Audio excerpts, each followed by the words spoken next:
भगवान शिव ने वरदान दिया है, पहले मेरे गणेश गौरा जी को एक साथ चढ़ाए। कभी भी गणेश की पूजा करें तो अकेले गणेश की पूजा कभी नहीं करनी चाहिए।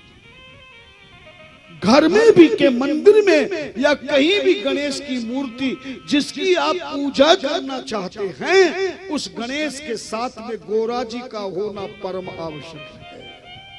बताऊंगा जब गणेश जन्म होगा, माता पार्वती ने वरदान दिया था, मैं तेरे साथ जरूर रहूंगी। तेरी पूजा करने के बाद जो मेरी पूजा करेगा उसी को गणेश की पूजा का फल प्राप्त होगा।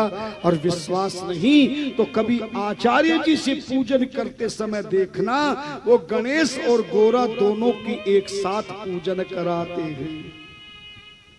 जैसे गणेश का मंत्र बोलेंगे तभी गौरा जी का भी मंत्र बोलेंगे। गणानान्त्वा गणपति गुंगहवामहि, प्रियनान्त्वा प्रियपति गुंगहवामहि, निधिनान्त्वा निधिपति गुंगहवामहि, अम्बे अंबिके अंबालिके नमो नयति कश्चन। अंबिका सहिताय गौरी गणेश जी महाराज की पूजा होती है। इसलिए शिव जी के मंदिर में या घर में जब भी जल चढ़ाएं तो गणेश और गौरा जी दोनों को एक साथ जल चढ़ाना, एक साथ चंदन लगाना, एक साथ पुष्प चढ़ाना, एक साथ धूप दीपक देना और एक साथ दोनों को प्रणाम करना। शिव परिवार में यहाँ से पूजा प्रारंभ होती है। उसके बाद नंदी को बैल रूप नंदिया को की पूजा करें। कार्तिक की मूर्ति हो तो कार्तिक की मूर्ति पूजा करें। बाकी 5 बार शिवलिंग की जो जलेरी गोलाई जहां जाकर के सीधी नाली जैसी बनती है, उस जोड़ पर सारे शिव के गण निवास करते हैं। इसलिए उन मूर्तियों की पूजा के बाद 5 बार शिवलिंग के इस जलहरी के बीच में जल 5 बार डालें, 5 बार चंदन लगाएं, 5 बार फूल चढ़ाएं, 5 बार धूप दिखाएं। जब इस तरह गणों की पूजन पूर्ण हो जाए, फिर शिवलिंग पर जल चढ़ाने से पहले शिवलिंग की चारों तरफ जो जलहरी बनी है, बिना जलहरी के शिवलिंग की कभी पूजा नहीं करनी चाहिए। ये जलहरी भगवान शिव की शक्ति है। जैसे कल की कथा में आपने सुना, सदा शिव जब प्रकट हुए तो अपनी शिवा को भी प्रकट किया। बिना शक्ति के शक्तिमान नहीं बन सकता, और शक्तिमान के बिना जीवन महान नहीं बन सकता, और जीवन महान के बिना जीवन का उत्थान नहीं हो सकता, और जीवन के उत्थान के बिना इस मानव जीवन का कल्याण नहीं हो सकता।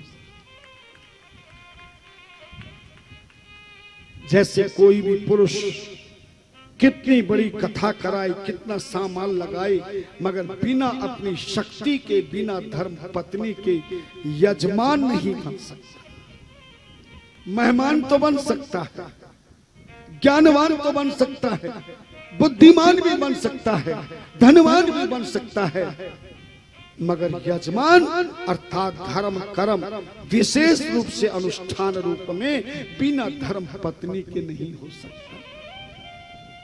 बिना शक्ति के शक्तिमान नहीं हो सकता। इसलिए जो शिवलिंग की जलहरी है, ये जो शिवलिंग की जलहरी है ना, ये निराकार रूप मां भगवती का रूप है।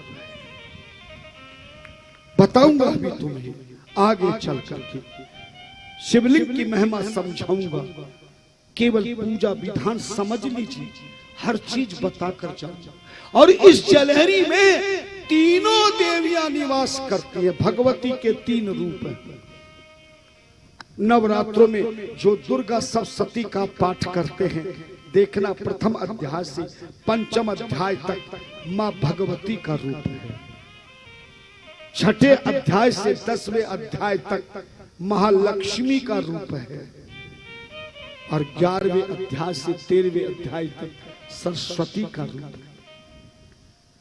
पढ़ के देखना, मां भगवती दुर्गा का रूप है, लक्ष्मी का रूप है, सरस्वती का रूप है। कभी वैष्णो देवी आप गए होंगे, किसी भी देवी के सिद्ध पीठ में आप जाना, वहां आपको 3 पिंडियां दिखाई देंगी, भगवती, काली, लक्ष्मी और सरस्वती। इसलिए शिवलिंग की जलहरी में तीनों देवियों का निवास है। इसलिए 3 बार हमें जल किस पर देना है? जोर से बोलो, जलहरी पर। जलहरी पर 3 ही बार तिलक लगाना है, 3 बार पुष्प चढ़ाना है, 3 बार धूप दीपक दिखाना है और तीनों देवियों का ध्यान करना है।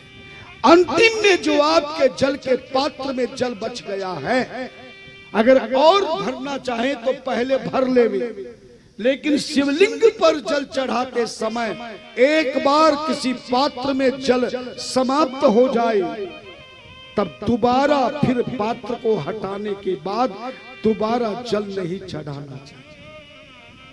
ज्यादा चढ़ाना हो तो जल समाप्त ना हो, उससे पहले उस पात्र में और जल डलवाते रहिए, तो अखंड जल धारा भोलेनाथ की चलती रहेगी और तुम्हारी पूजा संपन्न। इस तरह से आप जल चढ़ाएं।